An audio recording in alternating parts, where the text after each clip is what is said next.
Hello everyone, from the high desert of New Mexico. I'm going to be testing out some audio tools tonight along with this Astro session. So the music may sound a little different, it may cut out, and I may make some mistakes as I'm learning this whole process. So stay tuned and let's have some fun tonight checking out the headsets.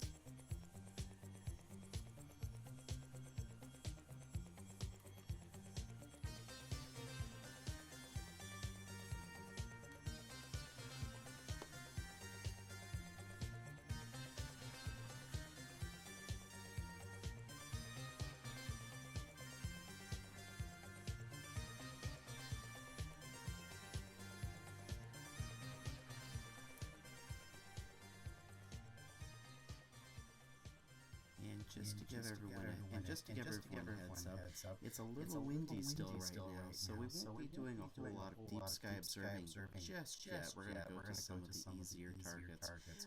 The winds are a little bit over 10 miles an hour, but it's supposed to calm down here pretty quick, so we will be hopefully having a better observing session in the next 30 to 45 minutes. So stay tuned. If you have any questions, go ahead and pop them up in the chat area. I will try and answer them either vocally or in chat as I'm learning this whole new fangled toy that I have here.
Parvone vasya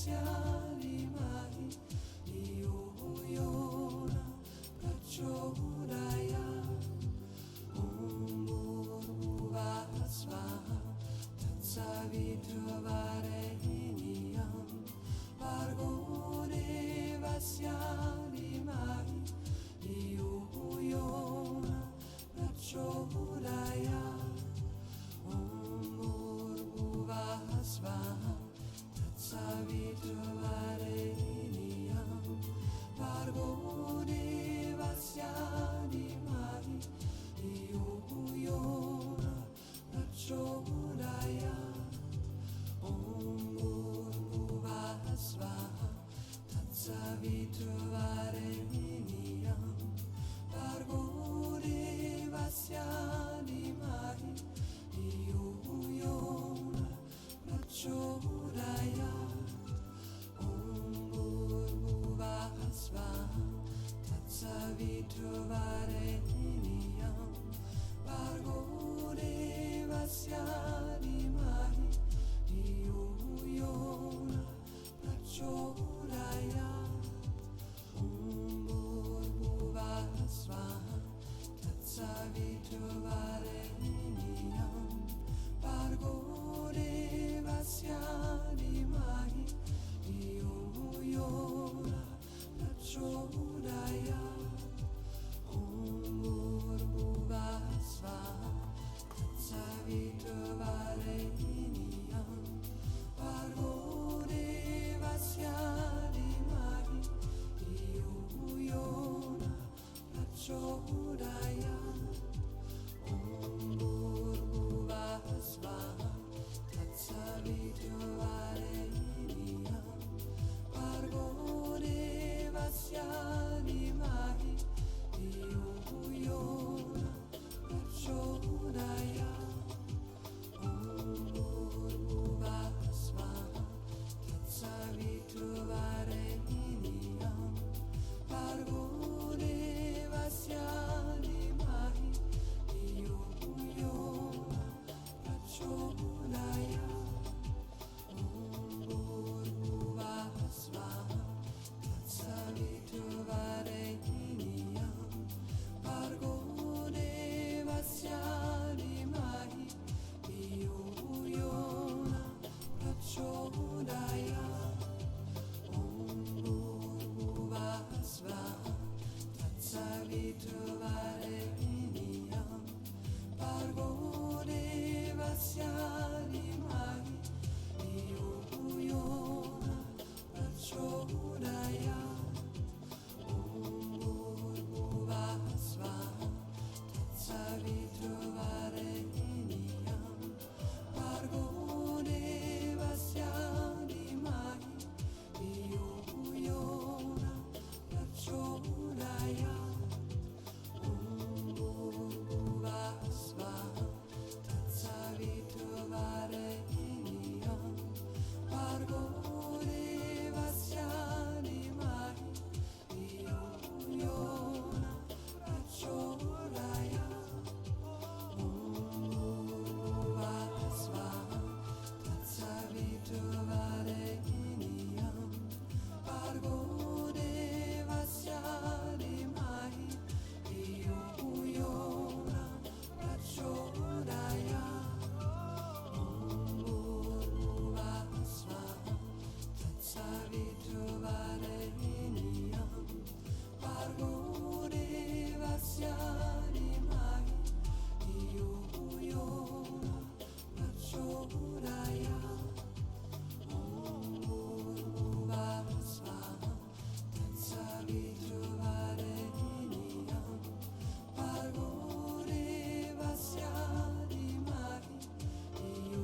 can see we're on the Orion Nebula right now.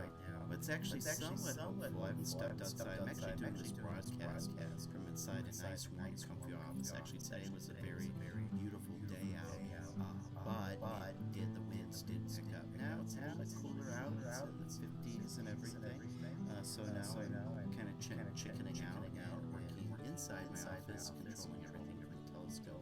One thing that's a little pleasing is that if you look at the bigger picture of Orion, the stars are actually fairly nice and round considering how breezy it was. It's telling me the winds are probably calming down a little bit here. Though I can imagine if I get a little longer exposure with the winds, it could be a little bit of motion here to the stars. So we're going to probably take on some more challenging targets here. I want to play around with the audio for just a little bit longer, and then we'll go to another target. I think I'll go back to that Esco Nebula later next today. I'm going to try that. So stay tuned here in a few moments.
people give me a heads up on our thumbs up on the chat area, and then we're going to go to our next target here nearby the Eskimo Nebula.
Okay, testing, 1, 2, 3.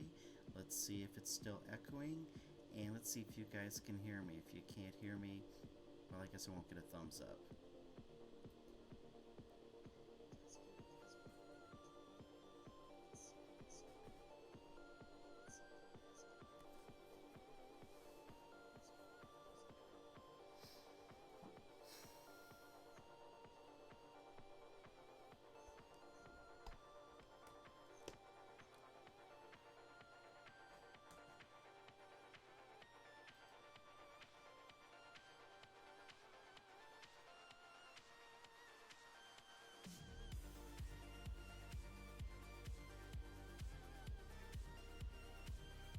So everyone can hear me loud and clear right now?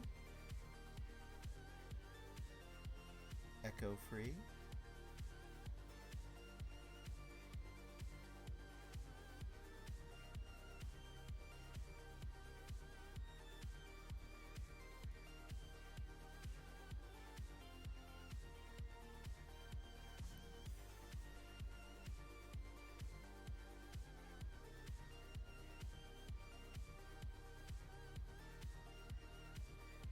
Fantastic. Okay, looks like everyone can hear me okay. I'm trying to test out this new Adobe Audition with Wirecast, and I haven't figured out how to get them to play nice yet, so, but I'm going to go ahead and quit Adobe Audition for now. That'll probably save up some performance. Right now, we're looking in the area where the Eskimo Nebula is located. That's a Planetary Nebula. That's a very tiny target for the 80mm camera with the Mallancam with 80mm telescope. So let's see how close we are to the target on the 14-inch.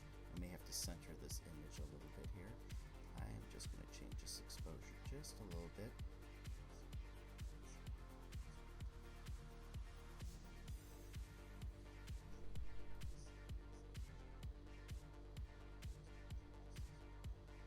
And there it is.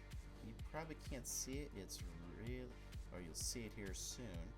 It's off. I'm going to center it a little bit because it's not. It's kind of off to the side just a little bit, but it's still in the field of view. Probably can see it here.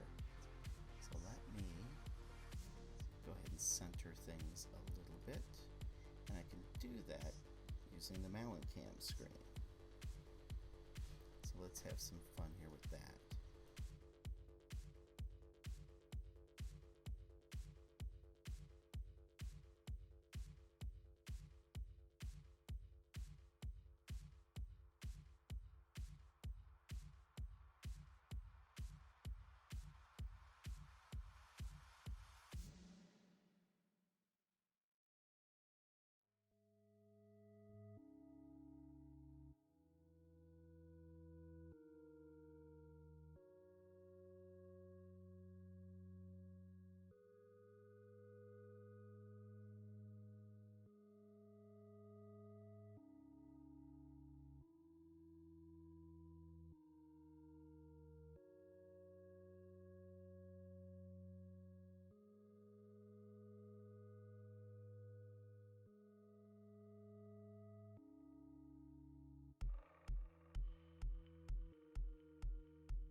is almost centered here. We're going to find out here in a second.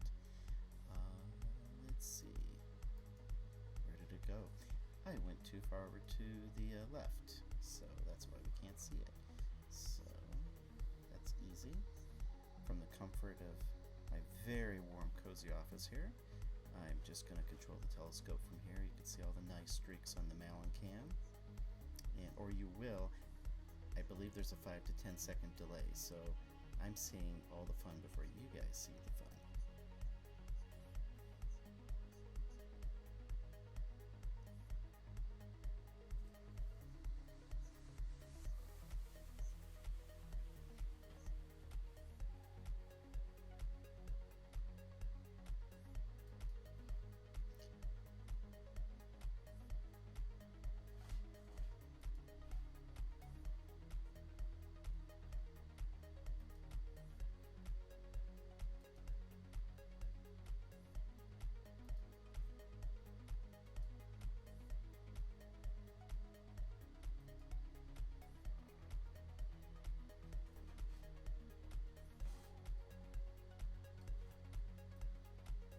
Okay, we've got it nicely centered.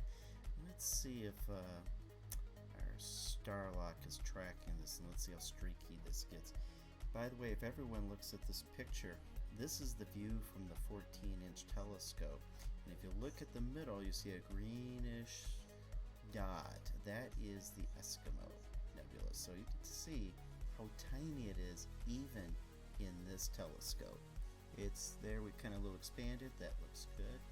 I'm going to go see if I can make a larger version of this view. This is too tiny to see within the 80mm telescope, especially with the Malin cam.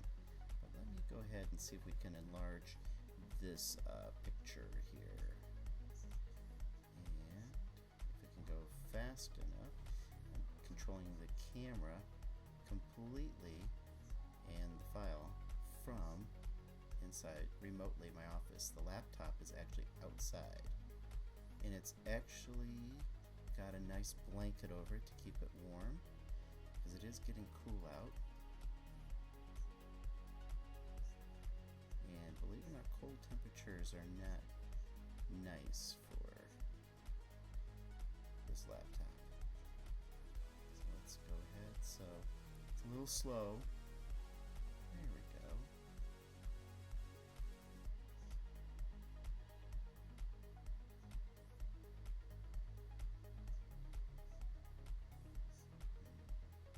Hopefully it opens up here.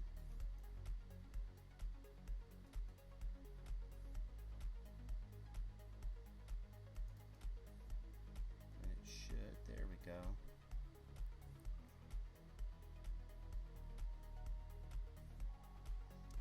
Let's zoom that in a bit more.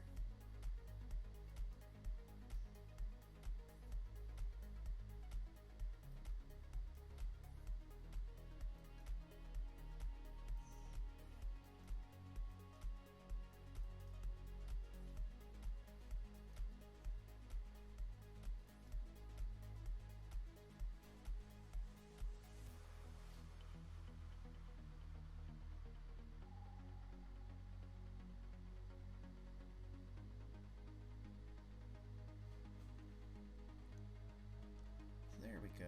That's not too bad considering it's a bit breezy out, and that's a how many second exposure is that?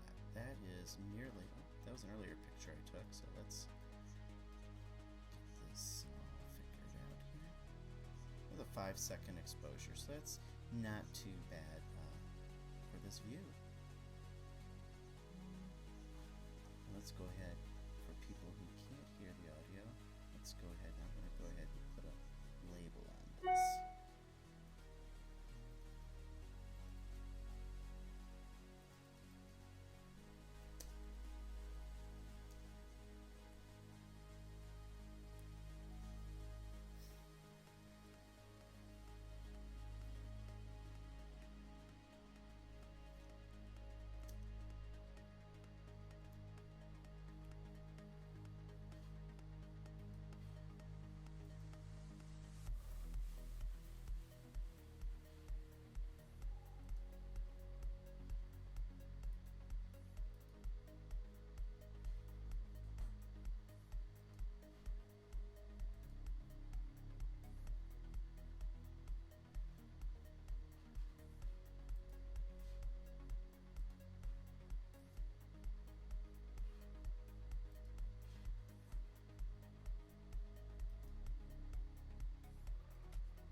camera's working. We've got the telescope working. That's kind of a good thing. And I got the microphone, it looks like, working now. I think, without being able to tell on my end, I think you should be hearing both music and me babbling over the music. Is that correct, everyone?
For the curious, and I'm assuming everyone can still hear me talk here,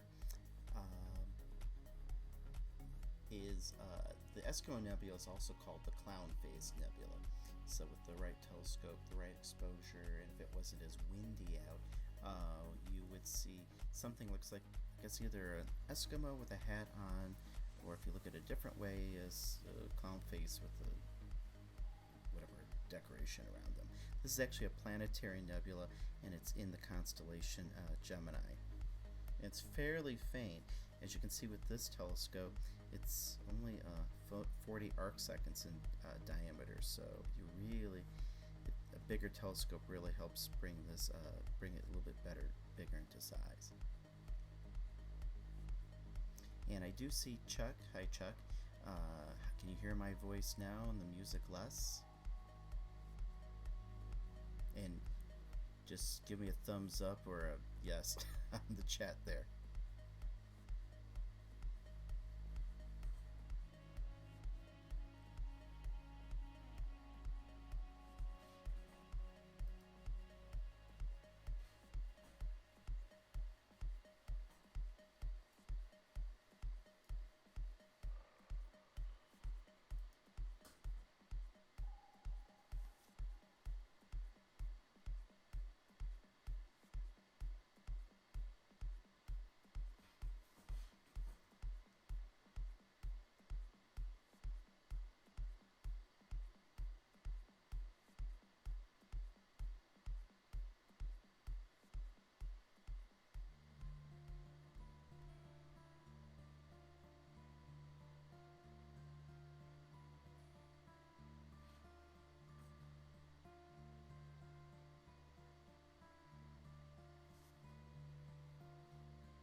And by the way, thank you everyone for helping me out test this out.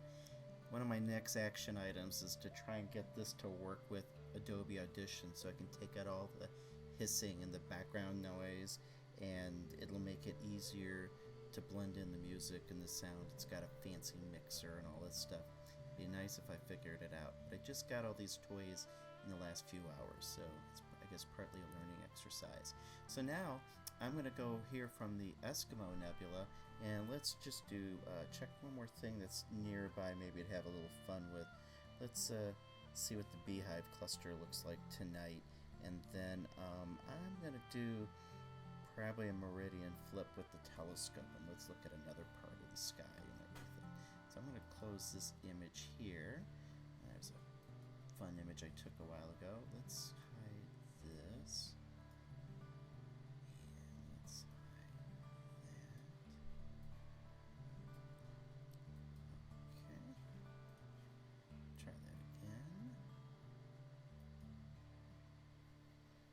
everything's all in slow motion on this remote laptop when I'm trying to video, control the telescope, chat, and everything here, all through Wi-Fi. I think I'm hitting some limits here.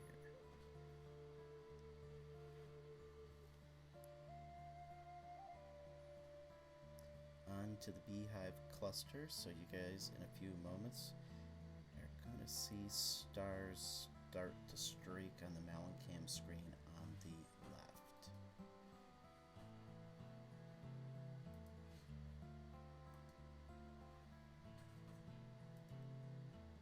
So those of you with telescopes and cameras who've done this, you'll recognize this. Those of you who are new wondering what the heck's going on, that's the telescope moving. Though sometimes the telescope will be tracking nicely and see like an airplane or something go in front of it. And by the way, you'll start seeing on the right-hand side and the left-hand side the LX50 telescope do its high precision pointing, which means it's zeroing in on a nearby star near the beehive cluster. It's centering on that star, getting its precise precision. And based on the position of that star, it knows precisely where to go for its final target, in this case the beehive cluster. So you see it's do a little crossing pattern, and then it'll zip off to its next target.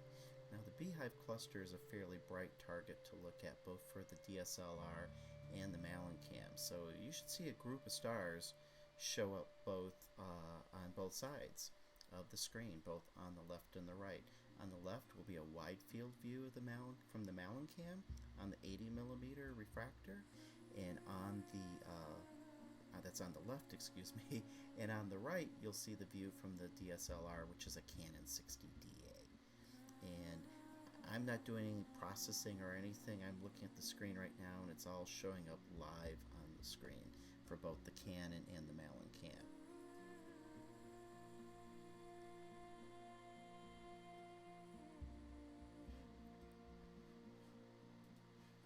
Let's go ahead, make this a little bit easier. You know what? We're not looking at the Eskimo Nebula anymore, so let's go ahead and take that label off. For those who are curious, I am working the telescopes, I am working the production equipment, I am working the audio, I am doing everything. So I don't have a staff working with me yet, so you have to bear with me as I go through the fun here.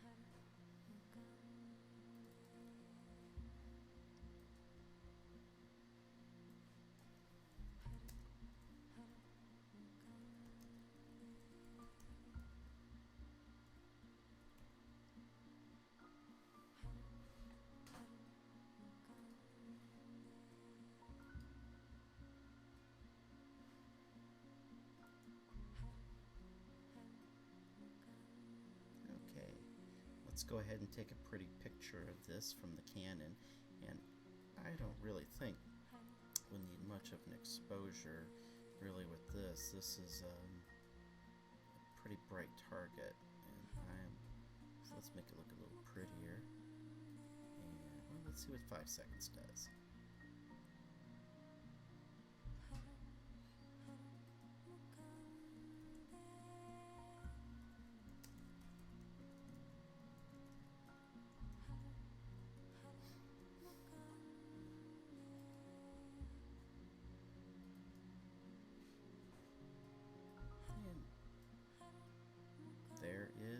The picture of the beehive cluster. Just what I would expect, a bunch of stars close up on the 14-inch telescope. Let's just have some fun. Let's make that a 10-second exposure. Let's see what happens. Now I don't know.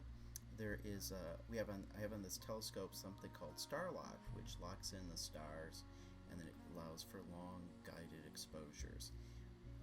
But it first has to lock in on the star, and it sometimes takes a few seconds to do that. And sometimes, while it's waiting for those few seconds, things are still moving around. The other thing we're dealing with, it is still a bit of a breeze outside, and that's causing some problems too. though I'm going to go outside and check in a little bit. Hopefully the winds have calmed down a little bit. Now I'm going to change the ISO to 6400. And this will be the equivalent of doing a 20-second exposure at 3200. So it'll be grainier, but we'll probably see a little more detail here. A little bit brighter, probably see some of the sky glow. Let's see what happens here.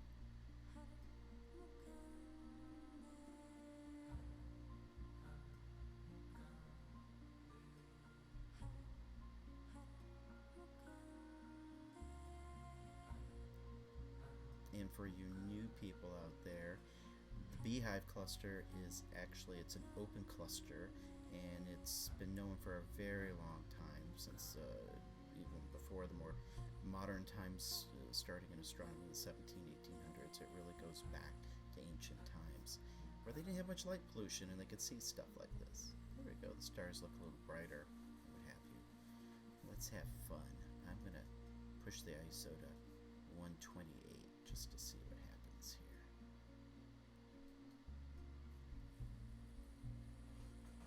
While we're letting that happen, if you look here, there's the Cam view, the video, live video on the left, and that's more of a live feed view. Let's see, it's going to pop up here in a second.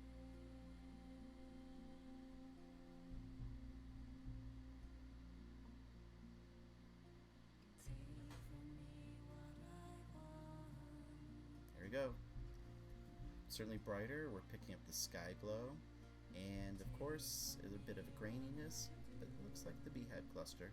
Just what I would expect from an open star cluster. Lots of stars here. It's actually, as you saw in the 80mm here to the left, or you'll see on the left here on the Cam, it's a much wider field that it covers, and with the 14-inch, we're looking more at the center of the star cluster.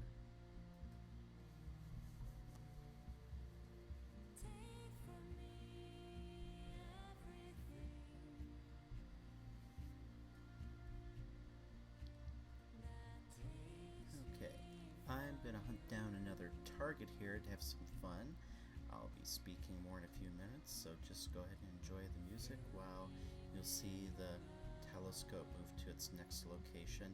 We're going to look at a few galaxies now, and then I'm going to go over in the second half of the session. I'm actually hoping, once the winds calm down, to do an astroimaging session on some galaxies. Everyone's welcome to join in on the conversation, ask me what I'm doing, give me pointers, hope the wind calms down, send some of your blessings for calmer winds. So stay tuned here.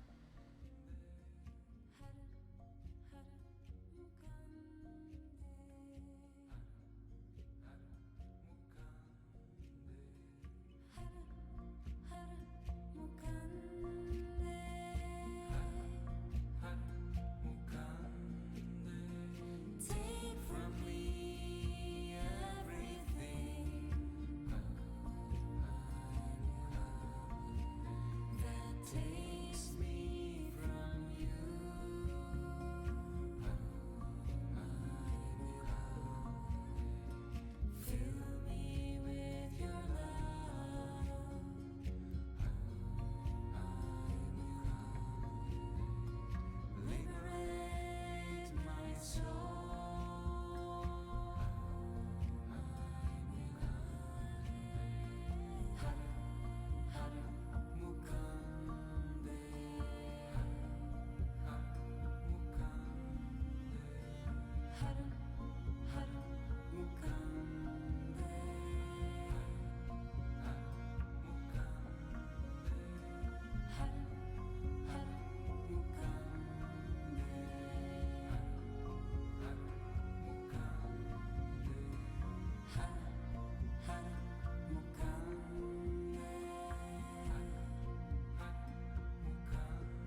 Okay, everyone, as you can see, we're now focused on the Leo triplet. It's a triplet because there's three constellations, or excuse me, three galaxies, all in a nice grouping in the constellation Leo, hence Leo triplet. And yes, my little banner on the screen was hiding M66, which is on the bottom, and then M65, which is on top there. So, and then the galaxy off to the side that you're looking at is actually NGC 3628, a nice name that rolls off the tip of your tongue. Anyways, the sky is beginning to calm down a little bit, and it also looks like I'm going to be taking a little pause here in a moment to do some focusing on the telescope. As even though the telescope was focused before the observing session, as the mechanics and everything begin to cool, there's a very slight shrinkage in the metal, which shrinks the focusing mechanism ever so slightly, but it really enhances itself when we take an image with the camera, which is on the right side with the Canon 60DA. And that's on the 14-inch telescope. Hopefully, as things stabilize, we'll be able to probably have one more focus, and then we should be good for the night. There is a mirror lock, so the mirror is actually locked into position. So we have a micro focus on here that lets us fine-tune our focus without even having to touch the telescope or anything like that. The view on the left is also the Leo triplet. That's from, again, the 80mm refractor that's piggybacked with the 14-inch telescope, and that's coming from our live video view. So when you see on the right, or the left, that's actually the live video feed. On the right is the picture that I'm taking with the telescope, and that's about, as you can see, a 30-second exposure there. And if you have any questions about any of the images or the tools I'm using to take the picture, feel free to ask at any time whatsoever. And again, I'm testing out the audio, so if you're having a hard time hearing me and all that good stuff, let me know in the chat box, and I will try and correct the sounds and how it all sounds and everything. And hopefully soon I'll figure out this Adobe Audition and to make the sound even more beautiful. And sounds like I'm in a studio or something at some radio station. So I'm going to go ahead and tweak the focusing, and I'm going to bring up the music and enjoy the music. And if you have questions about what the music I'm playing, I'll post it on my Facebook site. And I'll, of course, post it here in the chat session too.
folks, I'm thinking maybe to focus here, let's go to another target that will give us some good chance to play with focusing and getting a better image there. So I am going to, let's go to new target. You'll notice the screen's moving around. And we'll fine-tune our focusing on our next target here. See if you can tell what it is.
Yep, as you can see, things are a bit out of focus with Jupiter, even at the lower exposure. And if you notice carefully, I'm going to go ahead and let's do a longer exposure to look at Jupiter's moons. Now, with this unstable air and some of the breeze, things are going to dance around and everything. It's still, it should be a consistent dot. And if you look carefully on the image of Jupiter's moon, which looks like we're looking at Io, it looks definitely out of focus. You can look carefully and see it's got even a little black dot in the center. That tells me it's very out of focus. So I'm going to go ahead and we're going to focus that. And take maybe a couple quick wide field views of Jupiter here before we go on to another galaxy. And actually the two items, we should pull up the other moon here. This is, if I look at this correctly, we're looking at, come on, don't do this to me, computer. You're looking at Callisto and, there we go. Yeah, the one dot is on the upper, towards the upper left corner is Callisto, and the one closer to Jupiter is Io. Or if you watch the Weather Channel, they called it low. So let me go and we're going to focus this and maybe take a few pictures of this to share. And let's see what else there is to see with this. We don't have the great red spot out, but still it's pretty cool.